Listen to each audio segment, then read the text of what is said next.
Jadi ceritanya beberapa hari yang lalu saya cek marketplace dan ketemulah dengan HP ini. Tanpa berpikir panjang, langsung saya CO coy.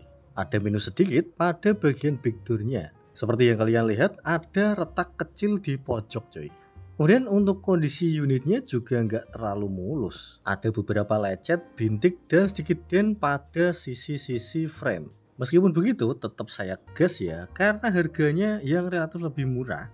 Hanya 1 juta, lebih sedikit. Selain itu, saya juga pengen nostalgia juga coy. Karena HP ini mengingatkan saya pada unit iPhone yang pada saat itu belum bisa saya beli, yaitu iPhone 13 Pro yang pada saat launching harganya menyentuh 20 juta guys. Dan di video kali ini saya akan memberikan sedikit ulasan kenapa saya suka dengan HP ini. Sebelum itu, bagi kalian yang belum subscribe, bisa subscribe dulu ya. Oke, langsung saja. Yang pertama, saya suka dengan desainnya. HP ini sama sekali nggak kayak HP murah coy. Build quality-nya bagus, framenya pakai metal, depan belakang glass semua. Dan kalau kalian lihat, pada sisi back door warnanya bisa berubah-ubah, tergantung pada arah pantulan sinar matahari. Untuk feel genggamannya mirip banget dengan iPhone. Desainnya mengotak, kemudian layarnya flat, sejajar dengan frame coy. Dan juga HP ini nggak terlalu berat, tapi kokoh banget coy.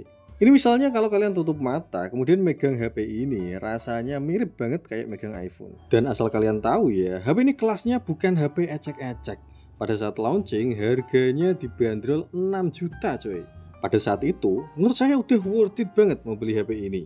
Tapi yang namanya Android ya kan, harganya hancur cuy. Tiap tahun turun anjlok parah. Ya gimana ya, karena modelnya banyak banget. Tiap brand rata-rata mengeluarkan 5 produk setiap tahun. Dan itu membuat harga HP Android anjlok parah. Oke, sekarang kita kembali ke sini. Kita bahas soal layarnya ya. Jadi HP ini menggunakan panel layar AMOLED dan mendukung refresh rate sampai 90 Hz. Tidak seperti pendahulunya V21 yang hanya 60 Hz. HP ini sudah mendukung refresh rate sampai 90 Hz. Scroll halus coy. Untuk sosmed nyaman banget pakai HP ini. Gila, mantep banget sih. 1 jutaan coy, udah bisa dapat HP kayak gini. Kualitas layar juga bukan sekedar AMOLED biasa ya. Layarnya bening banget guys, support HDR10+, dan bezelnya pun juga tipis. Bahkan di tahun itu, pada saat HP ini launching tahun 2021 atau 2022, HP ini mungkin menjadi HP Android dengan bezel paling tipis. Ukurannya menurut saya pas, tidak terlalu compact dan juga tidak terlalu besar. Bentang layarnya selebar 6,4 inch.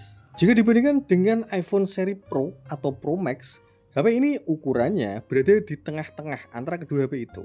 Soal kualitas layar gak usah ditanya, resolusinya Full HD+.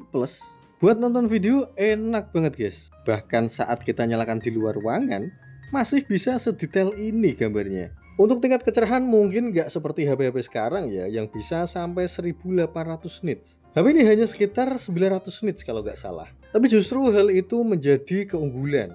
Karena ketika kita menyalakan layar semakin terang, semakin berpotensi untuk terkena penyakit layar coy. Kalau kalian tahu shadow atau greenland, itu salah satu penyebabnya adalah kualitas layar yang tidak sesuai dengan spesifikasi HP. Untuk kasus seperti itu, sampai sekarang nggak ada solusi selain pergantian layar. Oke, sekarang kita beralih ke dapur pacunya. HP ini menggunakan chipset Dimensity 920 coy. Chipset ini cukup gahar pada masanya. Apalagi dibekali RAM yang bisa diekspand sampai 8 GB, totalnya 16 cuy. Sayangnya HP ini hanya support sampai Android 14 saja. Setelah itu gak ada update software lagi coy. Dan kalau dilihat dari segi umur, HP ini sudah mendapatkan update software sampai 3 tahun. Sayangnya penyimpanan HP ini cukup nyesek ya, 128 GB. Kalau hanya sekedar sosmed mungkin masih bisa diandalkan. Tapi kalau sudah masuk ke arah videografi maupun gaming, dari sisi penyimpanan saya rasa HP ini sudah kurang worth it. Tapi berbeda hal jika yang kalian bicarakan adalah performanya. Untuk saat ini HP ini lumayan gacor coy. Bahkan jika dibandingkan dengan HP-HP sekarang ya, yang menggunakan MediaTek Helio G99 atau Helio G100, HP ini di atas mereka. Skor Antutunya sampai 500 ribuan coy. Dan itu lebih unggul dari seri Helio yang hanya 400 ribuan. Berikut saya coba bandingkan antara chipset ini dengan Helio G99.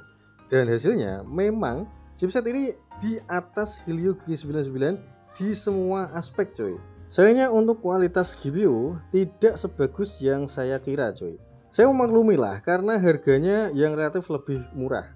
Di HP ini settingan tertinggi grafis hanya sekitar 10 sampai 14 fps saja.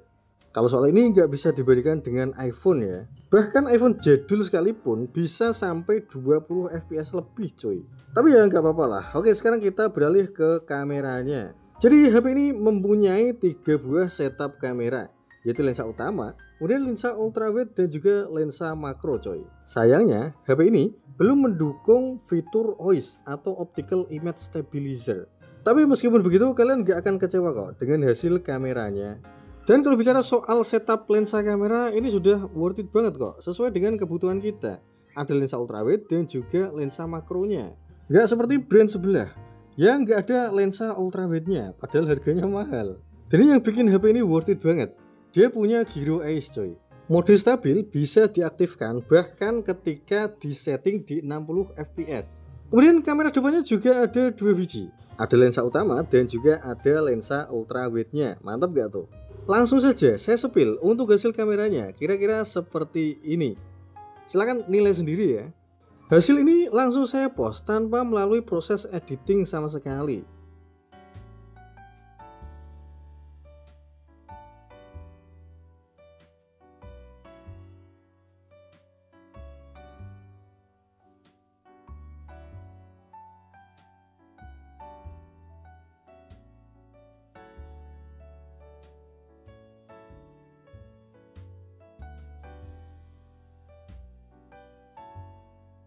Dan berikut adalah hasil perekaman videonya menggunakan kamera utama.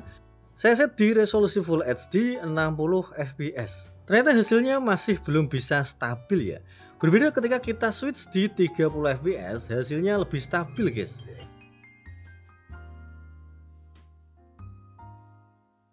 Begitu juga untuk hasil lensa ultrawide. Ketika saya set di 30 fps, hasilnya stabil banget.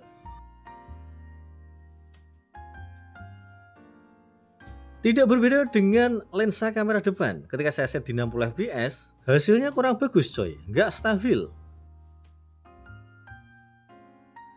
Tapi ketika saya ubah di 30 fps, hasilnya mantap banget. Ini buat vlogging mantap sih. By the way, ini HP 1 jutaan loh. Hasil videonya bisa sebagus ini coy. Ini lensa ultrawide-nya ya. Menurut saya mantap banget sih ini. Mungkin bisa sejajarkan dengan Poco X3 NFC untuk kualitas videonya ya. Oke, kemudian yang terakhir guys, kesimpulannya. Dari sudut pandang saya pribadi, desain dari HP ini mantep banget, mewah coy. Gak kalah dengan HP-HP sekarang coy. Minusnya sih cuman desain kameranya ya, saya kurang suka sih. Gimana ya, terlihat norak gak sih? Gimana menurut kalian coy? Kemudian untuk sisi frame saya suka, karena terbuat dari metal. Hanya saja kekurangannya karena ini dibikin glossy ya, jadi mudah sekali meninggalkan sidik jari. Jadi harus rajin-rajin dibersihkan guys. Minusnya nggak ada slot micro SD dan juga nggak ada slot untuk jack audio 3,5 mm. Kemudian soal kameranya saya suka banget, hasil fotonya mantap banget. Minusnya di kamera ultrawide, hasil fotonya tidak sebagus kamera utama coy. Begitu juga dengan kualitas perekaman video, saya suka, mantap banget. Sayangnya belum support 60 fps ya untuk stabilisasinya. Tapi so far not bad sih, 30 fps juga nggak seburuk itu kok. Minus lain di HP ini adalah ketahanan baterainya.